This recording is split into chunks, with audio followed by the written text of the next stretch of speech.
January 13th, and the big announcement impacting all Social Security benefits. This is going to be an interesting one that I think we need to watch very, very closely, as this one directly pertains to your money, your benefits, and the raise to your monthly benefit as well. Let's jump into it and talk through the details. Now, let's talk about January 13th. Here we are, new year, a bunch of things happening already. Again, busy times already, and why we want to watch this report super closely, because it's going to impact all of us to some degree. But not only that, I want to watch this one closely to see how much they stuck it to us for this year. What do I mean by that? January 13th is the date in which we will be receiving the final inflation data point for last year, 2025. This will be the date in which we get December's CPI, Consumer Price Index, otherwise known as the inflation data for 2025.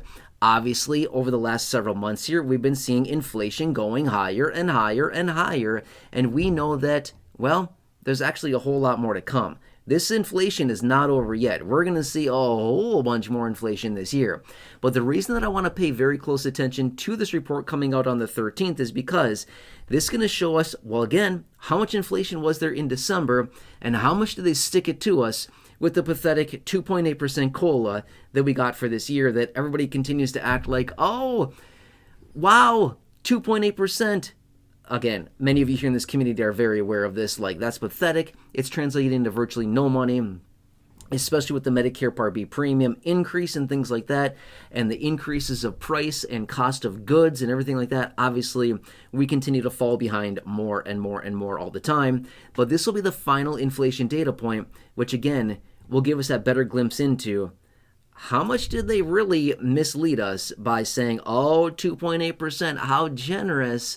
And then we really know that actually real inflation is between about 5 and 8% across the board. When you look at the real statistic behind all of this, not just the CPI out of the BLS, but rather you look at real statistics as far as actual inflation, it's actually running more between about 5 and 8%, obviously, depending on what you're looking at.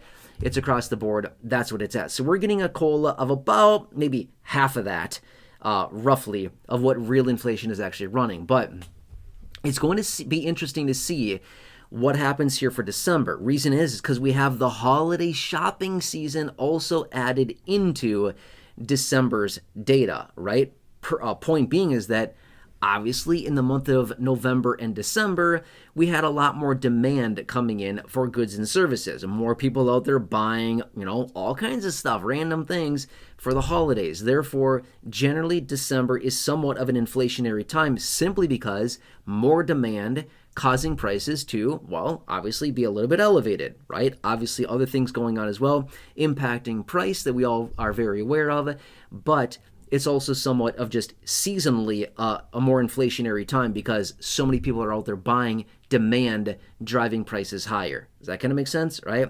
So again, we all recognize this, and again, this is no shock to anybody, but we all continue to understand and know that the real inflation is significantly higher than what the COLA continues to be every single year. We know this, right? It's no surprise whatsoever, but the point is again, I just want to continue to watch this data to see how much did they really stiff us when it came to the 2.8%. How much more are we seeing real inflation, or at least what they're reporting through the BLS reports here and the CPI, how much are they reporting there compared to the actual 2.8% that we got, right? Because remember, I've said this so many times over the years, which is, and most notably at the end of last year, which as well, is that the COLA, obviously, is calculated off of very old, outdated information. They use the third quarter inflation data, obviously July, August, and September inflation data is what they use.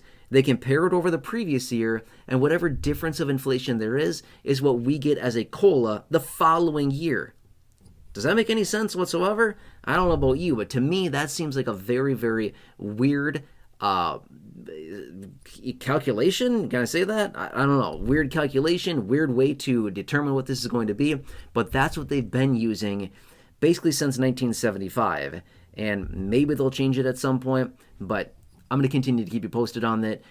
I think this is going to be very impactful going forward because, again, this is also going to establish the end of the year baseline inflation data. But then again, remember, we're still not done seeing the impacts of all the one-time price adjustments, as we've heard out of the chairman of the Federal Reserve, Jerome Powell, suggest with all the tariff impacts and things like that. It's all going to result in a one-time price adjustment, and it's transitory.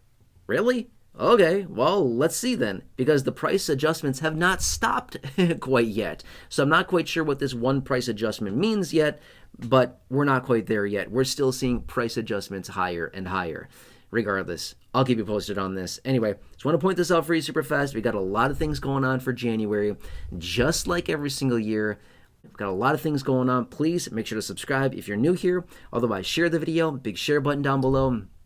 Check out the well over 6,000 plus videos here on the channel in the video library.